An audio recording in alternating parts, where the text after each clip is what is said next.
Nesse terceiro bloco, é o segundo bloco onde nós teremos novamente candidatos perguntando para candidatos. As mesmas regras do bloco anterior, quanto a tempo, réplica, resposta e tréplica. Vamos lá, então. O primeiro candidato a escolher e efetuar a pergunta, candidato Jorginho do Gás.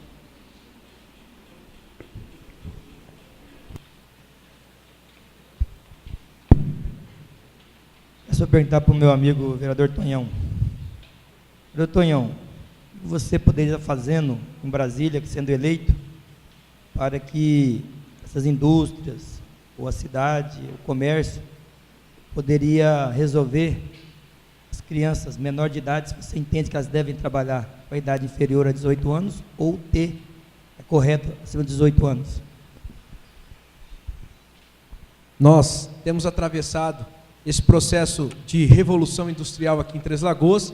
Pergunta bastante pertinente. A nossa própria legislação trabalhista permite a questão do jovem aprendiz, do menor aprendiz, mas além disso nós temos que pensar também na nossa juventude num todo, através de mais cursos profissionalizantes, canalizando dessa forma mais recursos para o nosso Senai, para o nosso Senac, para que eles possam estar propiciando isso para os jovens já durante o ensino médio, para que eles possam estar evoluindo, ganhando uma formação, adquirindo conhecimento e automaticamente tendo mais produtividade e melhorando o seu salário quando de sua contratação. As crianças e as pessoas, aos mais jovens ainda, em fase infantil realmente, nós temos que priorizar a questão das creches, nós temos do CIs em período integral, ou então em parceria com essas indústrias, da mesma forma que primar pela escola integral aqui em Três Lagoas, como já tem uma, mas fazer com que esses projetos, a gente possa estar canalizando recursos para que o governo do estado, em parceria com o governo municipal, possa estar fazendo. As indústrias são muito bem-vindas para Três Lagoas agradece,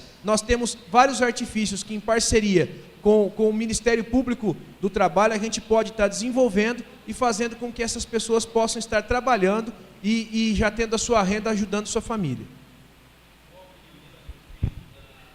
Eu fiz essa pergunta que me preocupa, porque eu comecei a trabalhar muito jovem e hoje eu vejo as crianças não podendo trabalhar, não tendo oportunidade, e a juventude, não só de Lagoas, no país, está indo para um caminho muito errado. Então eu acho que a Excelência foi muito feliz na colocação. Eu entendo que deve ter que ser uma escola integral e a partir dos 12 anos, dentro da escola integral, já começar a fazer um curso profissionalizante, podendo até às vezes produzir, poder estar vendendo a sua produção para as indústrias, para poder ajudar a receita em casa, para ele ter um pouco de responsabilidade e aprender que ele tem que ter responsabilidade de trabalhar desde jovem e ajudar a família. Porque hoje nós vemos um jovem que não tem ocupação, ele está muito descompromissado. Então, Vossa Excelência também é um grande projeto, eu acho que está de parabéns. Nós temos que sim pensar na nossa juventude.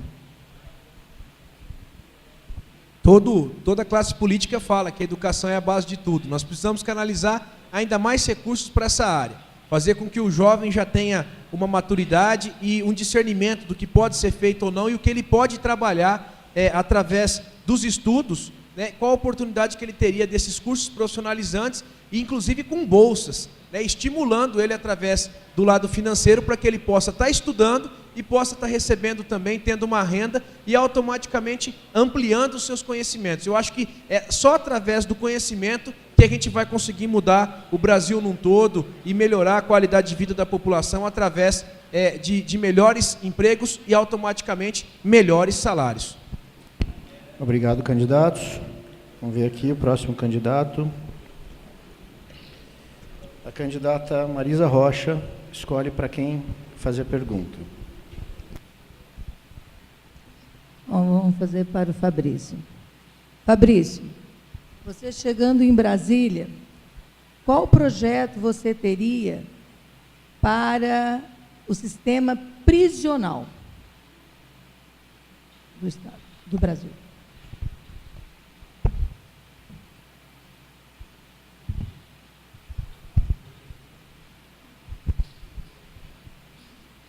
Eu tive a oportunidade de, durante 4 anos, fazer visita aos presos lá em Paranaíba, para poder levar uma palavra amiga, para que eles possam se convencer de que tem uma outra forma de vida em que eles seriam mais felizes, mais abençoados. E ali a gente fazia um trabalho de aproximação, né, de escutar os problemas, e muitos entendiam que realmente tinham errado e gostariam de mudar de vida.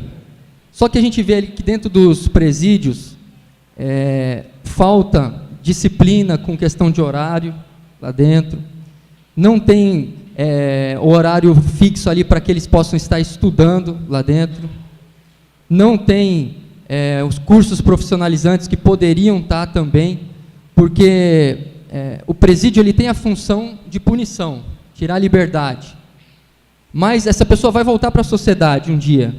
E como que ela vai voltar para a sociedade? Eis o problema, eis a questão.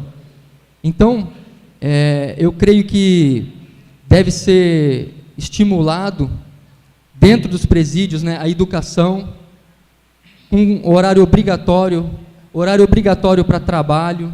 Eu acho que é possível fazer muita coisa assim com relação aos presídios, até porque existem muitos investimentos para o presídio, para se manter um preso lá dentro, e nós temos que nos preocupar com o retorno depois para a sociedade. 1 minuto, candidato.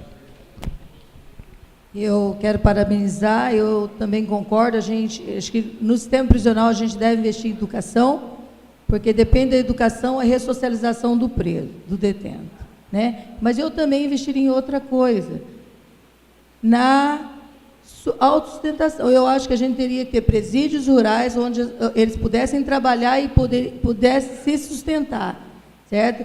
Para desonerar um pouco, porque você sabe que hoje se gasta muito mais para se manter um preso do que um doente em um hospital, né? Então, eu concordo, acho que a gente tem que investir em educação, porque a gente tem que pensar nessa ressocialização, sim, mas a gente tem que pensar nessa desoneração, né, do nosso união, porque se gasta muito mais hoje no presídio do que nos hospitais. Tá? 1 minuto de tréplica para o candidato Fabrício.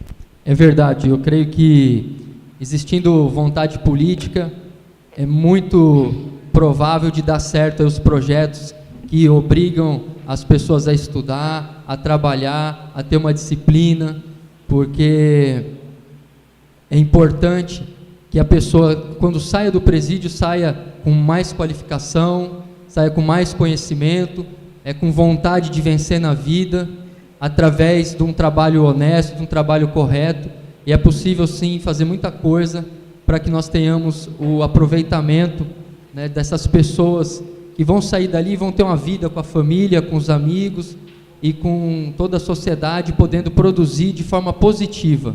E também os trabalhos espirituais, que eu acho que independente da religião, pode ajudar muito para que a pessoa, se está ali por realmente um erro que ela cometeu, possa pensar em mudar de vida e viver de forma diferente. Muito bem, obrigado, candidatos.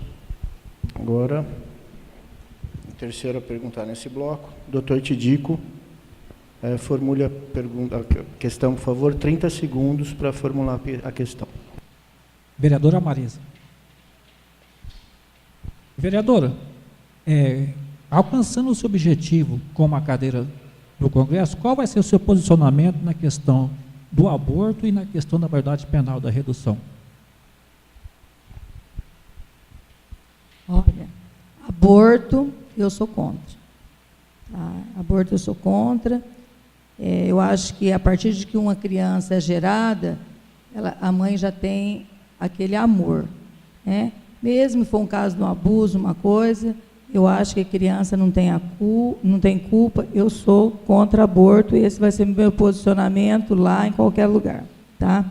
E a maioridade penal, eu creio o seguinte, a gente vê em outros estados, outros países, e criança de 12 anos paga pelo que faz. E aqui não pode ser diferente, não. Eu acho que a gente tem que educar nossas crianças, e a gente tem que rever, e ela tem que ser penalizada de alguma forma.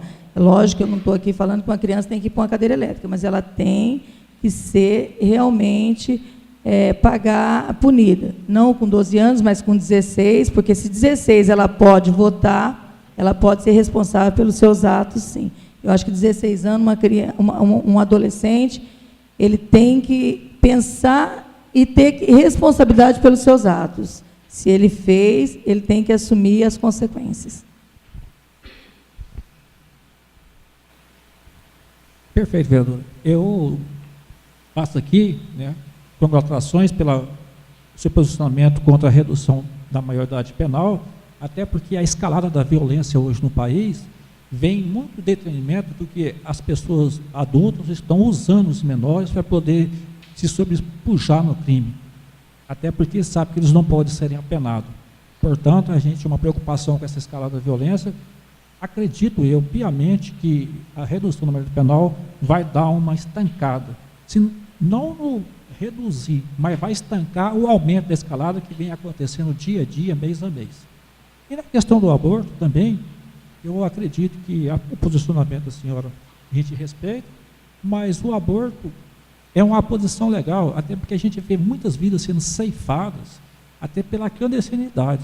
As mulheres hoje fazem, a cada, segundo estatística aí, né, a cada 3 minutos, aliás, a cada 3 dias, morrem-se 4 mulheres por conta de aborto clandestinos.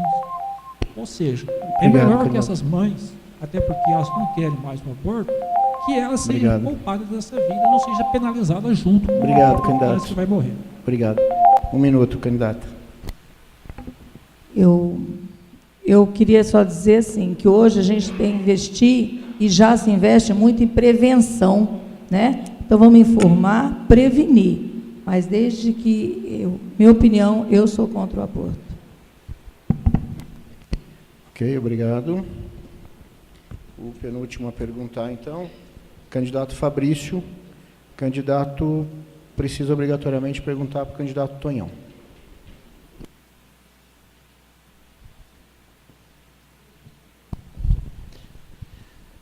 Tonhão, sou formado em Educação Física também e trabalhei muito tempo aí com esporte, e a gente vê como é importante para a saúde, né, das pessoas ter uma disciplina, uma prática esportiva, até como forma de prevenir doenças, né, ter uma disciplina.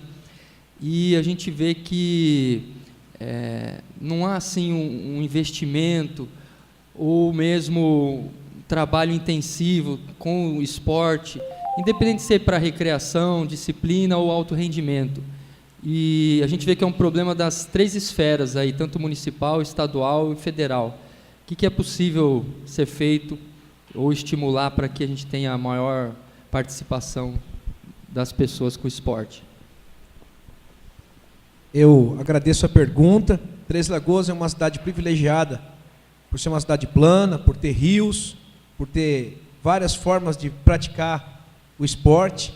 Nós pensamos, no primeiro momento, que através, inclusive, de recursos do governo federal, a gente poderia montar dezenas de academias a céu aberto em nossa cidade, mudar a questão da prática esportiva em si, ver as áreas que nós ainda temos disponíveis aqui na nossa cidade, fazer uma parceria, eu penso assim, tanto na UFMS com seus cursos, mas aqui em Três Lagoas em específico nós temos a EMES, e a EMES poderia muito contribuir através do curso de Educação Física, em parcerias esportivas com a municipalidade, recebendo recursos do governo federal e fazer com que a prática esportiva seja disseminada em todos os bairros de nossa cidade. Que a gente não pense pura e simplesmente no nosso cartão postal, na nossa lagoa, que precisa inclusive de mais recursos para que a gente possa estar tornando-a bela, e também a questão da prática esportiva aquática, que Três Lagoas é privilegiada. Mas pensando em si na comunidade, em todos os bairros, ter essas academias, inclusive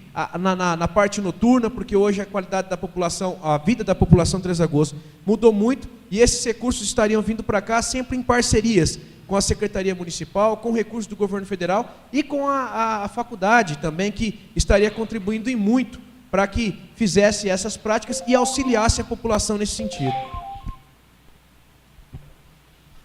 É verdade, muito bom. Nós precisamos realmente que os nossos jovens estejam mais envolvidos com a prática esportiva e que também a cidade tenha mais acessibilidade, até uma democratização para o esporte, e estimulando os jovens também num esporte de alto rendimento, que, né, com as competições, com as medalhas, surge também forma de renda, e que aqueles que estão iniciando acabam tendo como espelho os atletas que acabam ganhando aí as suas competições. Então, realmente, a gente precisa investir nessa área para a nossa cidade.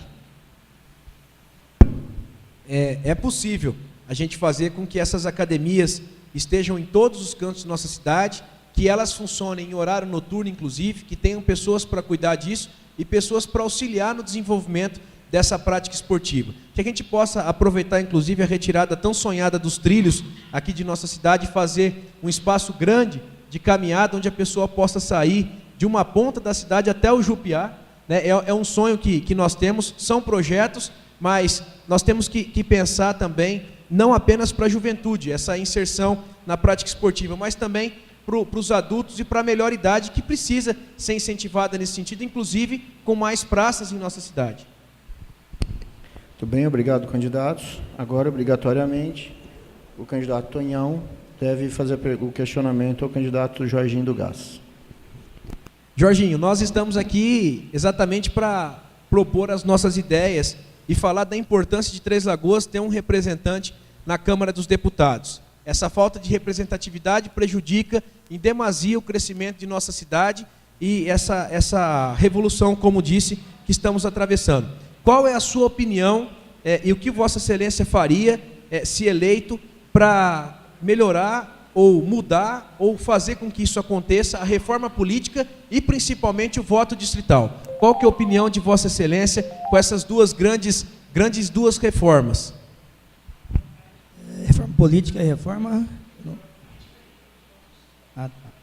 nós temos que ter sim uma reforma política, até porque hoje nós vemos a discrepância, quem tem um poder executivo maior, fazer campanha do que aquele que não tem. Então, acho que tem que ter o financiamento público de campanha sim, para que as pessoas possam ter uma igualdade para disputar uma eleição, e o voto tem que ser distrital sim, porque não é justo nós com 73 mil votos aqui em Três Lagoas, e votar em gente de Ponta Porã, votar em gente de Campo Grande, poderia estar votando na região de Corumbá, e por isso eu digo, se nós tivéssemos voto distrital, hoje nós teríamos representantes em Três Lagoas ou no Bolsão, e como a região de lá, eles já estão na política há tempo, fazem uma política mais profissional, porque não tem uma reforma política adequada, o que eles fazem? Chegam com poder aquisitivo maior, eles acabam influenciando o eleitor até pelo custo financeiro, que hoje não é nem culpa tanto do eleitor, aquele eleitor mais simples, devido à necessidade social que ele existe, que ele passa, vem o candidato com dinheiro um pouco a mais, acaba levando o voto da região. Eu gostaria muito que tivesse na reforma política sim o voto distrital, porque aí sim nós teríamos um representante, não só do Lagoas, como do Bolsão. Eu mencionei duas reformas, me equivoquei, mas na verdade é a reforma política que compreende no seu âmbito o voto distrital, e também durante a minha faculdade, o tema da minha monografia foi a respeito do voto facultativo.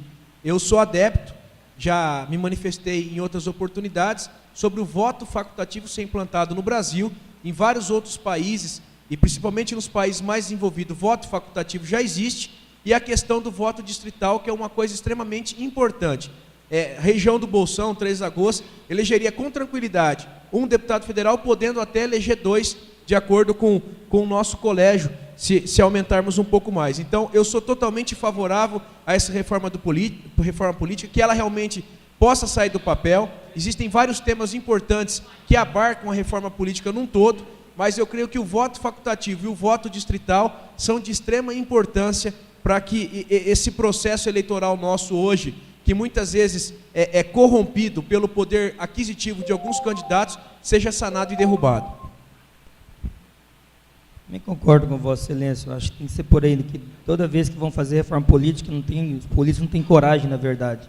Esse ano começaram a fazer uma reforma que ia mudar o rumo deste país, pararam. O que fizeram não foi válido para esse ano, válido para a próxima eleição, porque a próxima eleição é municipal, não é estadual nem federal. Eles nunca querem testar uma mudança junto a eles, querem testar primeiro a âmbito municipal, para depois a caráter federal. Por isso que hoje ainda há influência do poder aquisitivo nas eleições. Ok, obrigado, candidatos. Com isso, a gente finaliza o terceiro bloco e o último de perguntas entre candidatos. O próximo bloco, os jornalistas, a imprensa, vai efetuar as perguntas aos candidatos. Então, o repórter em questão, ele escolhe um candidato para perguntar e escolhe um outro candidato para comentar essa resposta. Quem debate, então, continuam sendo os candidatos, não é o candidato com o jornalista, ok? O jornalista apenas efetua a pergunta e vocês respondem e comentam. Mas para a gente se organizar, a gente vai chamar mais um intervalo, ok?